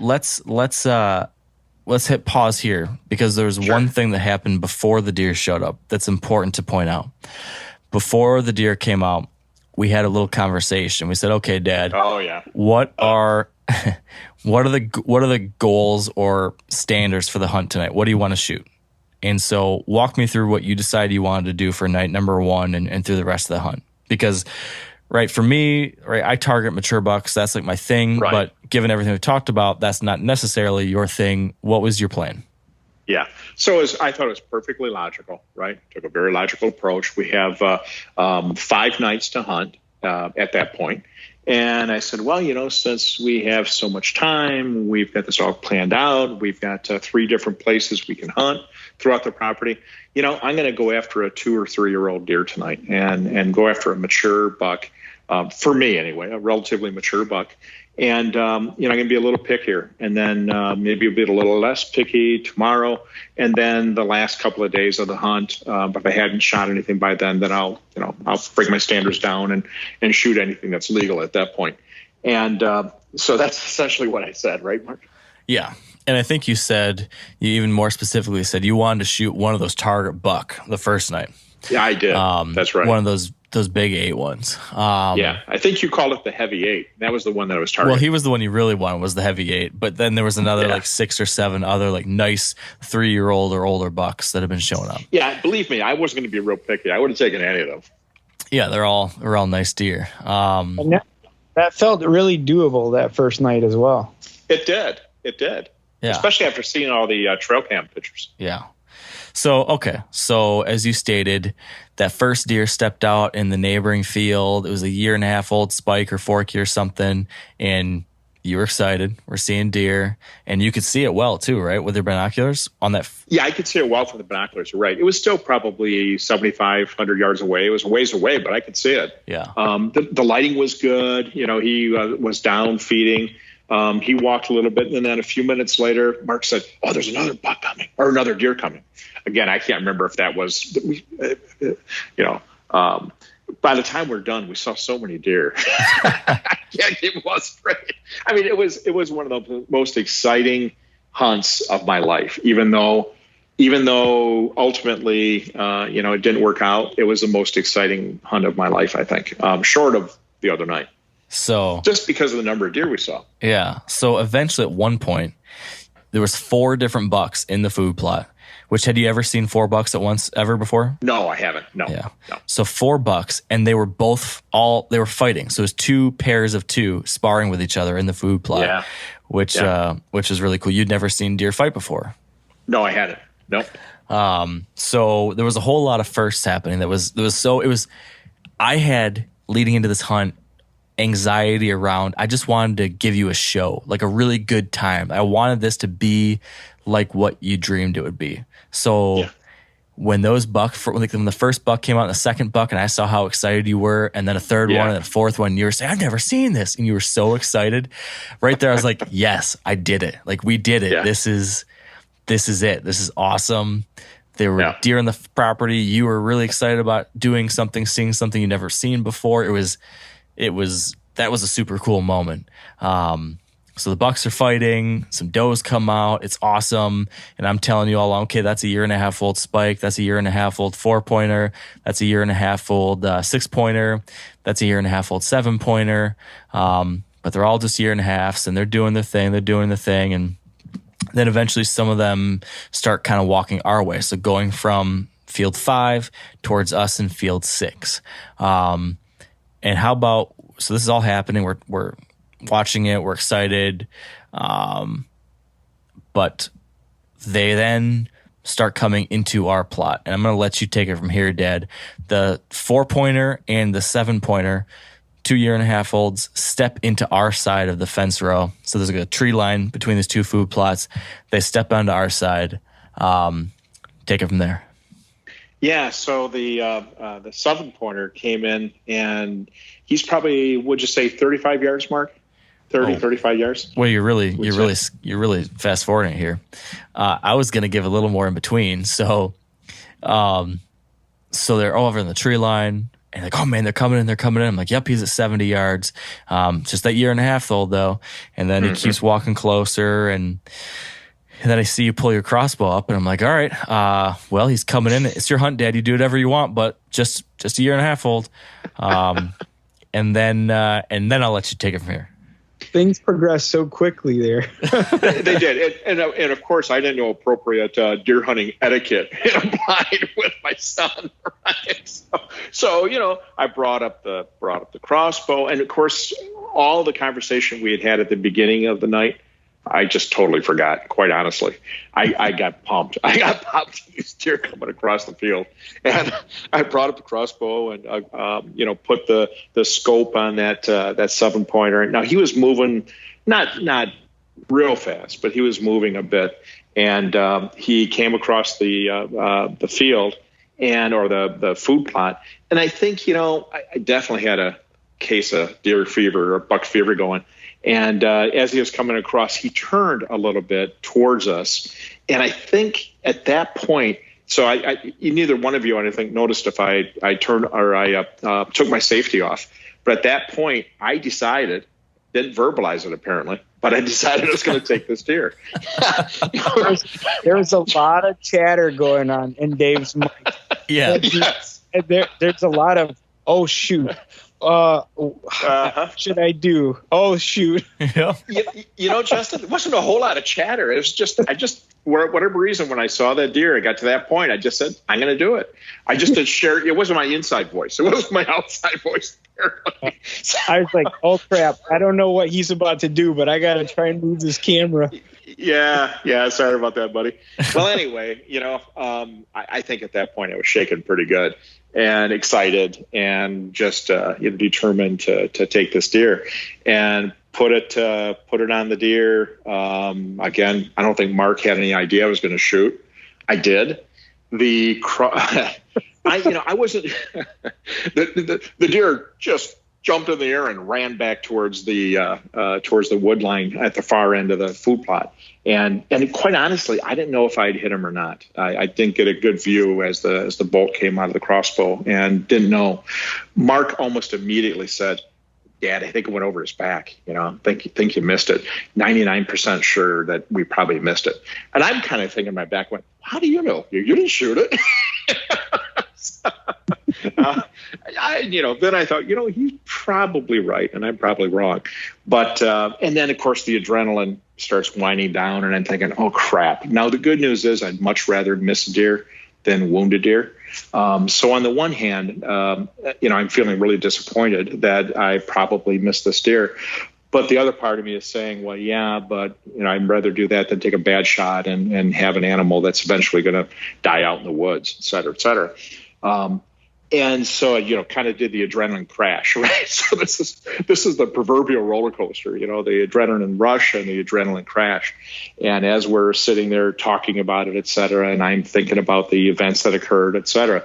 Now it's getting closer to, what would you guys say, 6:25, maybe 15, 20 minutes before, maybe a little bit more than that, maybe half an hour before last light. And suddenly Mark says, "More deer." And sure enough, here comes another deer coming from that same food plot to the north, and the same path that the other deer took. And again, Mark, I don't remember if that was the one of the doe, because we did see a couple of doe in that batch, but there were another 4 bucks that came across with that too, right? Yeah, this was right at last light with like 10 minutes left of daylight or 15 minutes of daylight, and yeah, another 4 bucks came across the way heading towards us, and then 2 of these bucks were shooters. One was like a tight and tall, I think 8 or 9 pointer, and the other one was the buck we're calling Lil Droppy, a beautiful 10 pointer with a kind of a drop tine coming off of his main beam. Real nice buck. And they were coming in, but kind of hung up at about 80 yards just on the edge of the kind of connecting point between the 2 plots, and they hung up there. It's kind of looking around and weren't really happy with the situation. And it should be pointed out that after you shot at that buck, it spooked a whole bunch of does and other young bucks, and then some does behind us. So for like a half hour, 40 minutes, we had does blowing behind us and all sorts of crap. Oh, that's right. So there was some commotion there. So I don't know what, but those bucks came and just didn't quite like the situation, but they didn't spook. They just stopped and then fed right there until dark. And that was the night. Now, a lot of you guys are familiar with the old hunting tradition. of eating, some organ, the heart or a chunk of liver off the first animal you kill. I had that when I was a little kid, and it was a big deal. Organ meats were always prized by frontier people who knew the importance of getting a lot of different minerals and nutrients. And as often is the case, those guys were onto something, because organs are among the most nutrient-rich foods on the planet. And you can get the same benefits your ancestors craved via convenient daily capsules from Heart and Soil, made exclusively from regeneratively raised, grass-fed, and finished cattle. Heart and Soil's unique freeze-drying process means all those important nutrients are trapped in, ensuring you experience every one of the benefits of nature's superfood in a clean, convenient, taste-free capsule. Find out more at heartandsoil.co. And make sure to use code MeatEater for 10% off your purchase. That's heartandsoil.co. Use the code MeatEater. There's nothing like snook hook sets at dawn or catching a tarpon in the moonlight. Find your next fishing trip made easy on fishingbooker.com and experience the magic of the Sunshine State or any other destination on your fishing bucket list. Book a blue water adventure in search of sailfish or go snapper fishing with the kids. With over 6,000 captains and trips to choose from, planning your next one just got a whole lot easier. Download the Fishing Booker app on the Google Play or App Store, or visit them online at fishingbooker.com to book your trip today.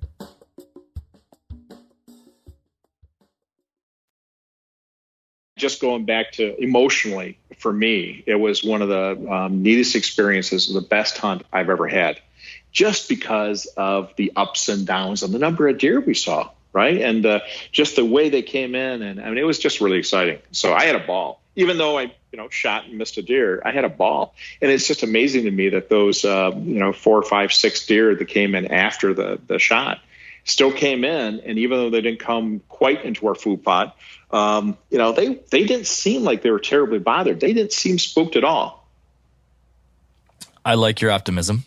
They were a little bothered. They were definitely on edge, but not so much that they didn't leave. But they were head up, staring in our direction for a while, and just something was off, but not so much that they left. So you're very happy and you're very upbeat right now because of how it all ended. Yeah. But we need to talk about how you felt that night, because when the night ended and we filmed all the crap we had to film, and we went and we looked for your bolt and we double checked and we watched the footage to make sure we didn't see a hit, and we went and searched for any blood, made sure there was no blood, made sure all that stuff. So it took a long time. We finally got back to the truck, and you and I were driving home. You weren't all fuzzy, smiley, happy, best hunt of my life that night. And I think it's worth talking about this because a lot of people have missed deer. A lot of people will miss deer. This is something that we all kind of have to deal with at one point or another. Talk to me about that. How were you processing it? How were you thinking about it? You were pretty low at the moment. Yeah, I think it was really when Justin went back and went through frame by frame and saw the bolt go over the deer's back. That's when I realized, because I was still holding out some hope that maybe we had gotten a good hit, and that he just he's back behind the food plot and and back in the honey hole, right, waiting for us to pick him up. So once I heard that from Justin, again, I'm kind of looking at the bright side. I'm glad I didn't wound the deer. I'd rather miss him than wound him.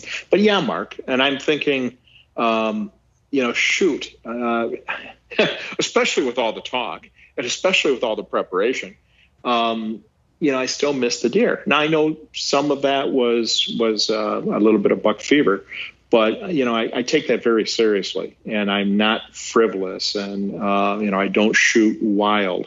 I'm very intentional about shooting any animal, right? Because we were taught that as kids. You respect nature and respect the animals. If you're going to shoot them, you shoot to kill. And So yeah, I was discouraged Monday night, and thinking about. So I did tell you this, Mark. I actually, I told Mom later on. I said, well, seriously, Monday night, I was almost thinking about saying, hey, Mark, maybe we ought to call it, and you can go hunt for the next 3 or 4 days, and then you have a chance of getting one of these big deer. I don't want to miss another deer out there, and I don't want to, provide a bad perspective for you and the group. But as we talked about it on the way back, and as I thought about it more that night, and then Tuesday, of course, well, I guess a couple things. One is we did a lot of shooting on Tuesday, and that was really helpful for me. Not that I hadn't practiced quite a bit before, but there was just, I think, just taking that time in the having had that experience on Monday night with the hunt. Really forced me, I think, to do a couple of things. One was to really look at my technique. We did sight in the crossbow, and I think we found that the sighting wasn't quite right. I can't blame the miss on that, but it certainly impacted my confidence when I saw that it wasn't sighted in properly to the extent that it should have been either. So I think doing what we did on Tuesday to practice and sight it in again and do some of the other things we did, and I also kind of stepped back and looked at my technique and evaluated my technique a little bit more and came up with some little small things that I think improved my confidence and improved my grouping as well. And I think I decided on Tuesday that I'm going to be a lot more deliberate when I shoot a deer next. And secondly, I'm going to apply some of these things that we've talked about and that I was trying to practice on Tuesday. So, yeah. And then, but having said that, I think I was so excited about the number of deer that we had seen and the fact that even after the missed shot, we had a large number, including a couple of more mature deer, come into the shooting area, that I wanted to go back to the honey hole. And we debated back and forth, and so I'll let you take it from there, Mark, because you can provide your perspective. Yeah, I want to talk a little bit more about what's going on here, because again, it was a real inflection point in the whole hunt, and I think maybe even for your future hunts to some degree. A lot of new hunters get into this and they right away think that, they're watching people on TV shoot big mature bucks or shoot deer, and they think they should be able to go out there right away and do it just like they watch or just like they heard on the podcast or just like they've seen in the magazines. And you can learn a lot from listening to a podcast or watching a show or, having a buddy walk you through the woods and talk to you about stuff. But there's some things you can only truly learn and grow from by way of experience. And one of those things is shots at deer. And I think that this is something where you were put in a position that you haven't been in very often. And that every time you have this experience, you're going to get a little better at. And there was a lot of stuff that happened that, you hadn't lined up on a deer with a crossbow and ever, or who knows when, I don't know when you've been able to line up on a deer with a crossbow, but this is something you have not been able to do very often. So it shouldn't have been a surprise to you or to anyone that a lot of things would happen that would be new or surprising, buck fever or whatever. So that was something we talked about that night. Another thing we talked about is something that I've had to do when I've missed deer, and I've missed plenty over the years. And that is, after it happens that night, I'm gonna feel the pain. I'm gonna kick myself. I'm gonna beat myself up. I'm gonna feel how crappy it feels to have missed a deer and to have let myself down in that way. And I'm gonna let myself have that. But the next day when I wake up, now it's done. What happened. The water's under the bridge. I can't change that. All I can change, all I have control over now is what I do next, how I grow from it, how I learn from it, how I move forward. And so everything from day 2 on is all about growing from it. How do I make sure that doesn't happen again? And so I basically said, all right, tonight it's shitty. It's okay. You can be mad, go to sleep, lose a little sleep, whatever it is, feel it, fully experience that emotion right now. But tomorrow, it's done and over with. We're going to make sure that thing is sighted in amazing, and you're going to shoot and shoot and shoot and shoot until you feel 100% confident again. We're going to double check all your equipment to make sure everything's consistent, everything's the same. Yep. We ended up changing your broadheads. We did a few other things to make sure that everything was as dialed as we possibly could and get you to a place where you felt confident with both your gear and just your mental state, which I think is important to do both of those things. Yeah, I agree. And so that's what we did, and we decided to go back to the same place the next night because we did see a lot of deer. We did spook some deer, but other deer still came back, and there was a lot of other deer on camera that weren't there that night that maybe could move through.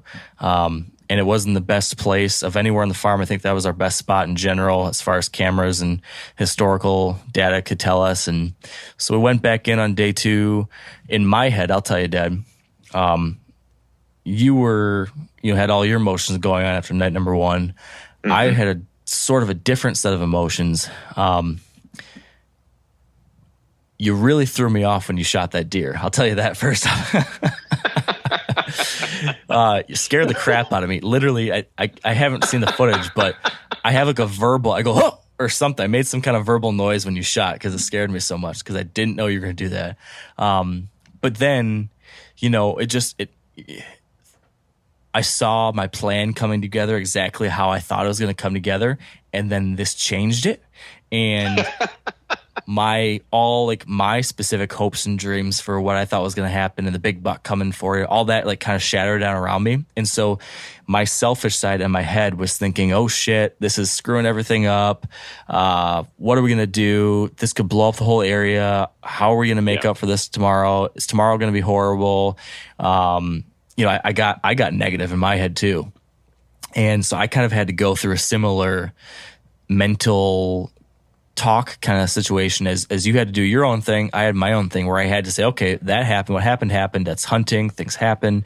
How do we carry on to the next day? And so eventually we made the decision we made. And I think we can move through hunt number 2 pretty quick because we went in there and I was moderately optimistic, was mostly just hopeful. You seemed to be very optimistic. But in the back of my head, I was thinking, well, we did spook some deer. We did have to walk all over the food plot looking for the bolt and everything and for blood. Yeah. We certainly made an impact. My hope was just that there was enough other targets in the area and you weren't quite as picky that night that we could get away with it. But in short, it was a rough night. We only saw 3 deer total. 1 doe and 2 year-and-a-half-old bucks, and very slow, and definitely had that feeling like, oh no, look how different it was from night number 1 to night number 2. Dramatic difference, and the weather was changing, getting hotter and hotter and hotter. Weather was looking bad. The deer sightings were looking bad, and by the end of night number 2, which is technically night number 3 of the trip, because we also hunted one day up at Kenroven. So we're now 50% done with our trip, down to the last 3 days, and now I'm starting to think, oh boy, are we in trouble here a little bit? What are you thinking, Justin or Dad? Any thoughts after night number 2 different than that? Well, I wasn't going to be picky about the deer. I think I mentioned that to you too, Mark. So I was going to, if there was a legal 3 on a side, I was going to take it. That night number 2, no. Night number 2, you said you're holding out for 2-year-old. Yeah, I'm talking about night number 3. So by the time we went to night number 3, I wasn't going to be picky. Okay, so you're fast forwarding a little bit, but I wanted to get Justin's thoughts or your thoughts still just night number 2. Any thoughts after that? Justin, anything? Where was your head at? I still had high hopes. I knew that we had buggered things a bit on night 1. I was like you, though. I know we were like 50-50 on what we should do. We had a fresh blind that seemed like it would produce, but I think we calculated that was the best sit night number 2. And I was glad to see deer, and we saw that first doe popped out pretty early. And so I was like, oh man, like this really could go well still. And, as it got darker, more and more air went out of my balloon, as I'm sure it did both you guys too. Yeah. But man, I like just knowing the property now and seeing the activity, I still had high hopes that like we could pull it off. And obviously, establishing that Dave's standards aren't it's a moving target. Yeah. Like I knew that we would come across something that would make him happy. Yes. I think that I still felt, my mind told me what you're telling me, Justin, that we would have an opportunity and that things would happen. But a little bit of my gut, a little bit of my soul was starting to see little reminders of last year. And I was like, see that. I was like, oh, please don't let night number 1 just be an anomaly. Don't let it have been this like crazy, amazing fluke of a night. And then very quickly, or the other thing I thought, especially by partway through hunt number 3, I'm thinking, my gosh, these are the most on-edge deer I've ever seen. I mean, Michigan deer in general are very, very affected by hunting pressure, and they're very, very edgy, and I feel like you can't make many mistakes at all with them. But from night number 1 to night number 2 and part of 3, I was thinking, my goodness, this thing went from full of deer to empty in 24 hours. These guys are just on eggshells, if that's the case. So I had this little whisper of negativity in the back of my mind that was like, back 40, 2019, all over again. And, well, and like you said before, Mark, I mean, it kept getting warmer, right? So each day we were 5 degrees warmer than the previous day. And I mean, that's true. Yeah. Which brings us all to to night number 3. We decide to go back to the area that you and I had hunted last year. So this is field number 4, but now instead of being in a ground blind down at the bottom of a hill on the edge of the timber looking out, now we're on a hill looking back towards the timber up high, and we have the bedding areas in front of us and to the side of us. We have tall sorghum on 3 sides, and we have this beautiful lush green food plot that runs along our west and south. Right? Yeah, west and south. Yeah. And again, great view from up there, right? And certainly seemed like there should be deer coming out of this neighboring timber, which historically they had. So I think we had decent hopes, and you had said that night, right? You were readjusting your expectations again, right? I think what you said was, if there's a nice year and a half old, I'll take them now. Right, exactly. Mark, the other thing I would say is I think that was the best example of kind of bringing together all the different habitat improvements and things that you had done to really set up that space. Kind of came all together at that location from what I could see. You had 4 plantings of sorghum almost on each side of us that provided that barrier and that protection. The food plot was beautiful. I mean, that came in so well. It was just lush. And then, as you said, we're looking back towards the woods where the blind was that we sat in last year. And that also was really thick and looked like an ideal place for deer to come out of their beds and into the field and then ultimately into the food plot. It looked like a perfect setup. Now, we had a strong wind coming from the west, but we had the strong wind. I think even on the first night, we had a pretty strong wind. But it was, again, perfect direction. It seemed like a beautiful setup and it kind of the culmination of all the work that you guys have done on the property. From what I could tell, looked like it all came together at that location. And maybe I'm the eternal optimist, but I was really excited about Wednesday night too. Yeah. With a little bit of humility coming out of Tuesday night. Unlike I guess I could have really been discouraged about Tuesday night and only seeing 3 deer. But one thing that I was really encouraged about coming out of that, the silver lining, was we didn't blow out one of these other really good locations, one of the other 2 elevated blinds. And you had told me that, next we'd probably go after the location that we had seen the deer last year at. So I was pretty excited about that. And then the first hour passed and we saw 0 deer. Yeah. And then the second hour passed. Second hour passed, yeah. And we saw 0 deer. And the third hour passed. Yeah. And we saw 0 deer. And this is when my whisper really became a loud whisper. This became like a Dave Kenyon in the Blind whisper. That's more of like a, hey, what about that one thing we did? or my cough, Mark. Yeah. Or his throat clearing. Yeah, this is the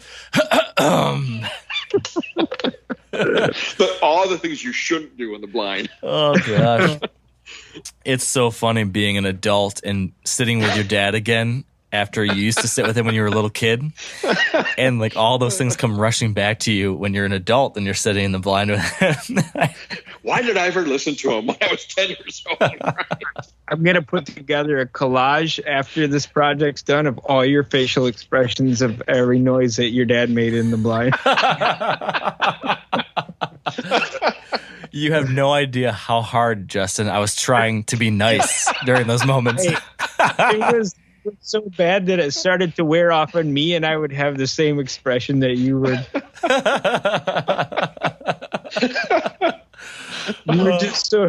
You were so appalled at everything. Well, the good news is I was oblivious to it all. That was the perk with growing up with Dad. You never knew the bad looks I was giving him. Oh gosh. Oh, the problem here is that I am so, and we even joked that night because we're sitting there and I'm so focused. I'm glassing nonstop. I'm really trying to see a deer. I'm thinking in my head, Dad keeps lifting his binoculars up and down all the time, and the sun's shining. And if a deer pops out, he's going to see us right away. And I want this hunt to come together so badly. And so I'm like, I have to be watching the woods. I need to see these deer when they're 15 yards in the woods still, and tell everyone to stop moving, because if these deer pop out, they're going to spot us. So I'm thinking that, glassing. And the whole time I'm doing that, you two are laughing and telling recipe stories and talking about different food you want to make.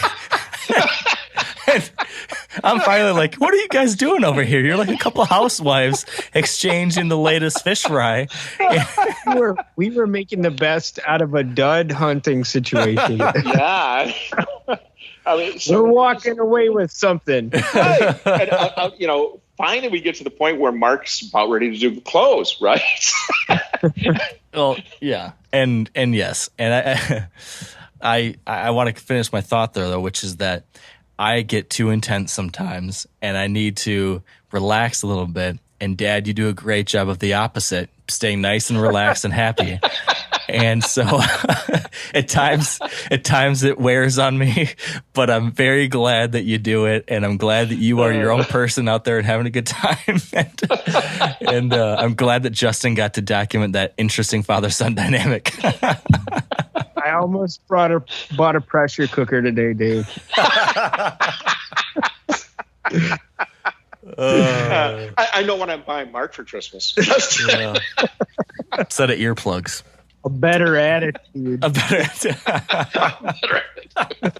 Hey, now we eventually got you two children focused and dialed in on what we were trying to do, and it does get to an hour until dark, and we still haven't seen a deer.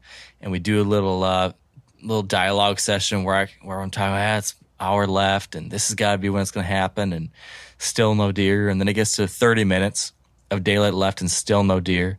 And I remember saying at that point, I was feeling pretty down in my head, thinking, man, 0 deer tonight. And then it was going to be like 75 degrees the next day or something. And yeah, I was feeling pretty bummed, but then I kept on reminding myself, and then I said it out loud to you, Dad. I don't know if you remember, but I said, I've had so many hunts like this where it looks horrible and it's seeming like it's going to be a complete dud. I do remember that, Mark. I remember that. And it can all change. It all changes in a second. Just in a flip of a switch, it happens. And it might have been 30 seconds.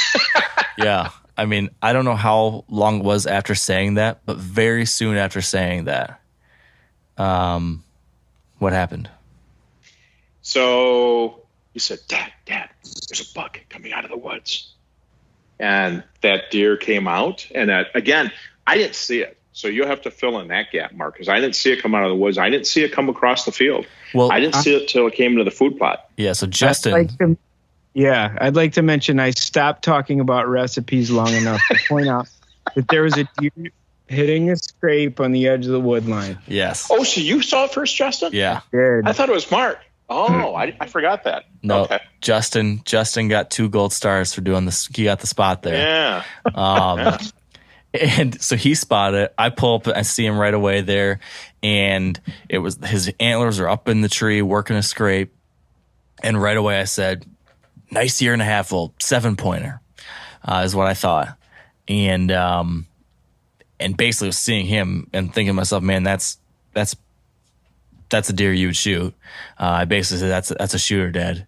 And so the deer then starts walking our way. I mean, he came out of the timber in front of us and just a little bit to the west, and then you could tell exactly where he was coming. He was coming right to that food plot, straight upwind of us, right to where your beautiful clear shot into the food plot would be. And I'm just thinking, oh my gosh, this is exactly like we wanted to write it up. And actually, I think I told you this late. Well, I told you this before the hunt and after the hunt, but when I was setting up this blind with Tony in the summer, I even said, I bet you this is going to be where my dad kills one. We're going to go right back to the same place we went last year. He's going to come out of this timber. He's going to walk across up towards this food plot, and he's going to get a shot. And I kind of acted it all out. And it didn't come exactly the route I thought he would take, but he comes walking in. And I just remember thinking, we can't screw this up. So the deer's walking, and I'm whispering, tell you gotta get turned, Dad, shoot out the window, and trying to ask Justin, are you on him? Can you see him? And the deer stops at 50 yards and kind of stares in our direction. And this was that moment where it's like, okay, is this happening or not? That was the moment of truth. And I was just heart running a million miles a minute. And then he put his head down and kept walking. And the brush and grass is so tall, all you could see was the tips of his antlers almost over most of that stuff. But he's coming right in. And basically, from there it was all on you. So now walk me through what you were thinking when you heard there was a buck, and I said it's a nice 1.5 old 7-pointer. Now walk me through your mind as this is all happening. Yeah. So, it's funny. I unlike Monday night, I was very calm that night on Wednesday night. So I didn't, no buck fever. What adrenaline I had was apparently not so much that it, the big thing that happened though, Mark, is you said that's coming in the food plot. And now by this time, we're probably 10 minutes from last light, right? I mean, it's getting dark. We're still 10 minutes from shooting light. But I'm looking out in the food plot. I can't see it. It's mostly, I think, because everything's looking kind of the same color of gray. And I'm thinking to myself, oh crap, here you got this nice deer, trying to come out. It's coming to the food plot. It's right in front of me. You ranged it, I think, at 34 yards. Yeah. And I can't see it. And so I brought up my crossbow, scoped in the general area where I thought the deer was, and thank God I could see the deer through the scope. And I did the obligatory, Mark, I think I'm going to take a shot. Justin got on him, and I brought the crossbow up and used a couple of the techniques that I had kind of learned and perfected a little bit on Tuesday in the shooting that we did. And it just went 1, 2, 3. I mean, I didn't have any of the buck fever that I had on Monday night. Just put right behind his shoulder and pulled the trigger. And he immediately, I think you immediately, Mark, and I knew that I had hit him because you could, obviously hear the sound. But you knew right away, Mark, right? You said, you got him, good shot. And he ran 80 yards right in the middle of the food plot and dropped. Yeah. And we could see him at the top of the hill. What'd you think about that? It's the funniest thing. It was just it was so surreal. I think that I was so excited to see that he came in when he did, but I was so intentionally focused on making sure I didn't miss this deer that, it was surreal to pull the trigger, see the bolt go through him, and then have him run up and drop. that it was kind of like, oh, I just shot a deer. It wasn't until, a few minutes later that it just hit me hard that it actually, got it done. And he's there, and he's not running into the woods with a bolt, over his back. So yeah, it was great. And we ended up having a bunch of deer pile out in the next 5 minutes after that. Oh yeah. That was the other thing that's funny, just like Monday night, right? So shoot the deer, and that seems to be the trigger that brings a bunch of other deer out of the woods. Yeah, guess we got to learn that for next time. Yeah. Yeah, I saw a bunch of deer, and even saw the deer you missed on night number 1. He came back and was 20 yards behind us. But yeah, it was amazing. I mean, I was so excited for you, and thrilled that it all worked out, and it was super cool. The only thing I regret a little bit, not regret, but it just is the nature of the beast of what we were doing, is that I felt like you never really got to celebrate it fully, because we had to film this thing, then we had to go and walk over here and film this thing, then we had to go walk over there. And there was just so much work around it to film this show that I don't think you ever, I mean, I know you eventually did, but there was a lot of rigmarole that had to be layered into it for you to just get to enjoy your moment. So I don't know, did you get to enjoy the moment still? Did you get to soak it in enough? Oh yeah. I think when I really did, because again, I don't quite know how to describe the emotions that I was feeling at the time, because it was in stark contrast to Sunday night or Monday night. It was unbelievable, I guess would be the best way to describe it. It was almost like somebody needed to pinch me and say, you really did shoot the deer. It wasn't until Justin did his, portrait pictures with me and the deer that it really kind of sank in. And then when you and I gutted it, it was a surreal experience. And seeing how the sausage is made is also really interesting. That being the filming of the show. Yeah. Yeah, the whole filming of the show and all the process you guys go through, and the retakes and all the other things. It was really quite the experience. And I just that was kind of this. It's interesting. Again, I think it kind of had the long boil with the celebration of shooting the deer. When I talked to Mom on the way home, that was part of it. Talking to my friends on Thursday about it. Going back out there on Thursday. And maybe to some extent, just seeing where we shot the deer, seeing the blind, walking through it all again was it really got me pumped again and really excited about what happened. So yeah, it was phenomenal. The whole thing was just great. Any thoughts from you, Justin, on how that all went down? Yeah, Dave went from being like giddy on night 1 to like being stone cold. And he shot that deer, and I thought you and I were gonna lose it. Like we were both shaking, and Dave's just putting his crossbow away, like he just ate a sandwich. Like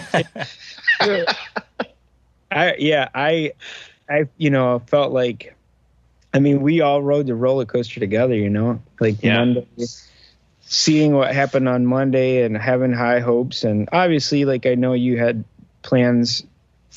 your plans for your dad. But it was cool to see, I mean, I don't think he could have been happier, man. And like he said, like it as much as a process it is to film this stuff and whatnot, it in a way, he did get to relive it so many times. I mean, it does get to be stretched out. I mean, the next day at your house and getting you're right. And it kind of, when I shoot a deer, it's like I get 30 minutes and then go drop it off the process or whatever, and like it did have a cool sense of, I mean, for the story and the way it went down and hearing the history that you guys have at Kenrove, and man, it was just like the perfect culmination to that week. Yeah, it was awesome.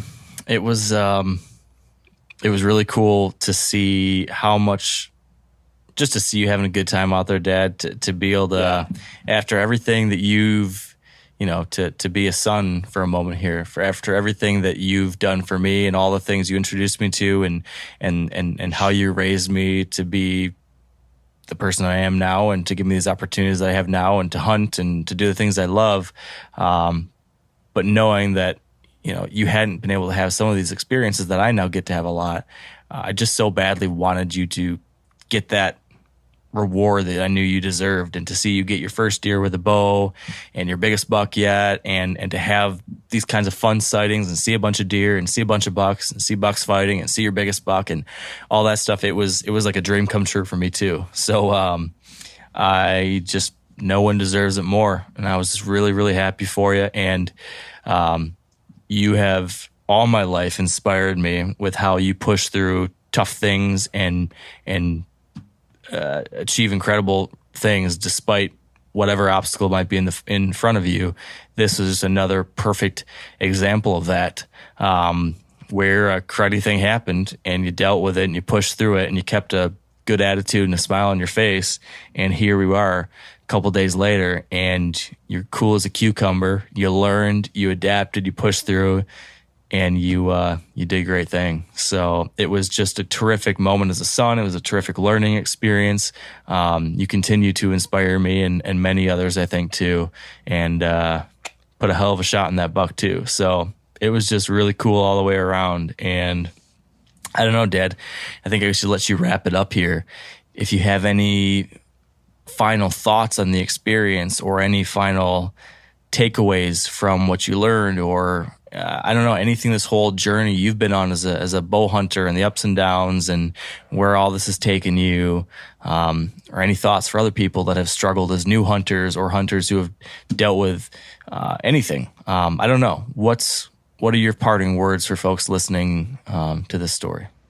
Well, I guess what I would say, Mark, first of all, thank you. And it was an amazing trip. And I really just it was incredible. It was the best hunting experience of my entire life. And thank you, Justin, for being a part of that as well. And just being a really good comrade in arms. And, all the times you're probably back there giggling at the old man with the crossbow. I'm pretty sure. But, I think, Mark, for me personally, this has had such a big personal impact in that, I've always loved to deer hunt, but for all the things we talked about before, I've never been very good at it. I've always had a sense of, I'm just going through the motions, right? I'm not going to see a deer even if it walks right out in front of me. Over the last 4, 5, 6 years, that's changed a bit, to a great extent because of you.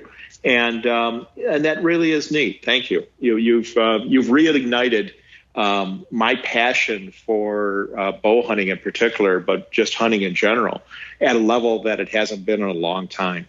And that's really neat. It's exciting. I've bow hunted, and I've been out in the woods every year for, 45 years, whatever.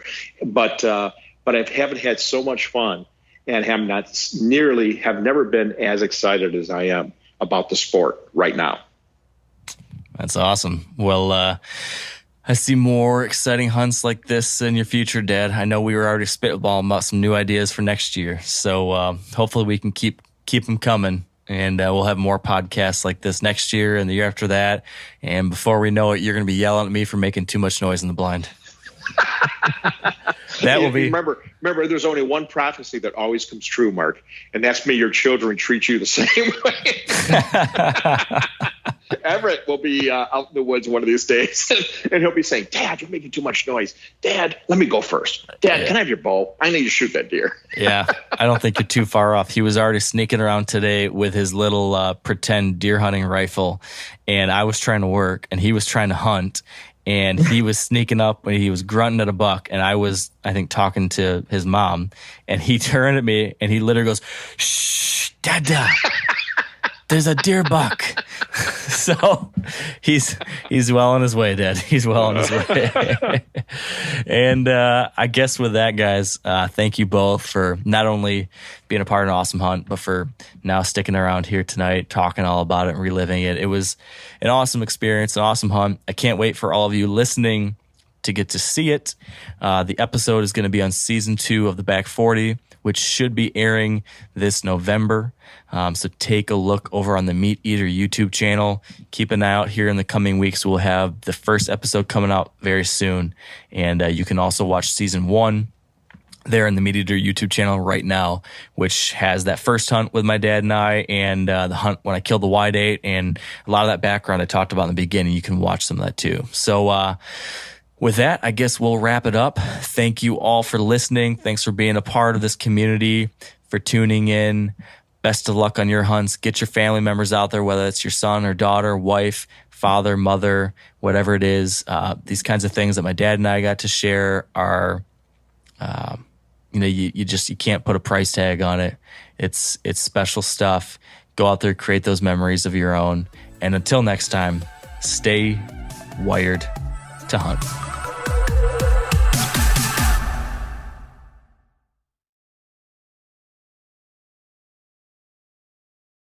I'm sure a lot of you guys remember the old ceremonial hunting tradition of eating the heart out of the first animal you kill.